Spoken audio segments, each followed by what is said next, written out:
Salut à tous, bienvenue à l'outil Originality.ai. Cet outil IA détecte si un texte est généré par IA, copié, etc. D'accord? Voici leur page d'accueil. Regardons d'abord les tarifs, ok?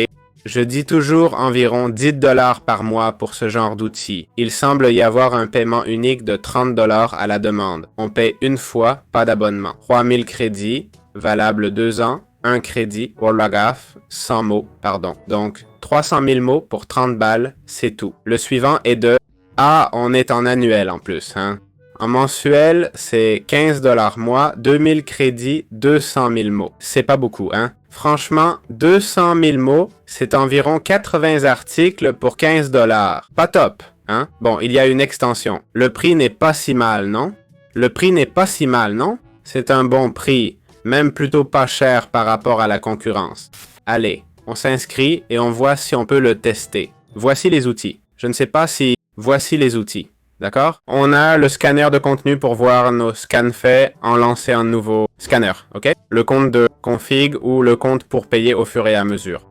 Pas de crédit, donc je suppose que je ne peux pas l'utiliser. Bon, on clique ici, on copie le texte et là, une IA ou l'original nous dirait si c'est copié, une révision rapide, rédaction, orthographe et contenu ou optimisation du contenu, ok? Donc, il nous scanne et on peut le réécrire après ou pas, hein? Ça a l'air possible, mais sans bouton, faut scanner puis réécrire, évidemment. Donc, voilà. On va voir les avis d'originalité, d'accord? Jetons un coup d'œil aux avis. Il y a 482 avis, c'est beaucoup trop pour un tel outil. On voit que 20% sont à 1 étoile. J'ai payé Labo Pro, mais les crédits n'apparaissent pas sur mon compte. Et les faux positifs, hein? Donc, clairement, ce genre de détecteur peut se tromper, ok? C'est un détecteur IA, et l'IA n'est pas toujours fiable ou peut se confondre. Encore des faux positifs, attention. J'ai mal écrit, ça marche pas, ok? Beaucoup disent moi que ça passe pas les filtres, comme 0GPT, censé être facile à tromper. Une arnaque, quoi. Je mettrais 0 étoile si je pouvais. Le support est nul, ils répondent pas aux commentaires, c'est vrai. Leur détecteur disait toujours que c'était écrit par 100% par l'IA. Plein de gens se plaignaient de la qualité, hein, pas tant des frais comme d'hab, mais de la qualité du truc. Puis il y a le 5 étoiles, Ellie était super. Oh là là, cette critique, je l'ai vue 1000 fois. C'est un bot ça, c'est carrément un mensonge. Bon service client, ces avis sont bidons, hein? Ah tiens, celui-là peut être vrai, Anna a aidé. Vous voyez, ces avis sont faux, totalement faux. Qui écrirait ça? Bonne personne, surtout Anna. C'est une blague, non? Support très amical. Ça peut être un vrai avis.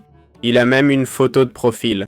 Pas mal de gens sont d'accord. Certains donnent de bons avis, d'autres des mauvais. C'est un outil qu'on peut peut-être tester. Drôle, ils parlent tous du super support dans les 5 étoiles, mais je ne vois personne répondre aux messages de Trustpilot, ok? Donc ce 4,3 est probablement plus un 3,2. Au moins, je n'ai vu aucun avis disant qu'il garde l'argent ou surfacture. Mais beaucoup se plaignent de la qualité du produit. C'est vrai qu'on est en version light, on peut utiliser le turbo. Ça va s'améliorer avec le temps, mais si ça ne marche pas, eh bien, ça ne marche pas. C'est la conclusion que j'en tirerai. Mauvais service, produit moyen et très mauvais support client. Voilà. Mais je ne dirais pas que c'est une arnaque, c'est mon avis.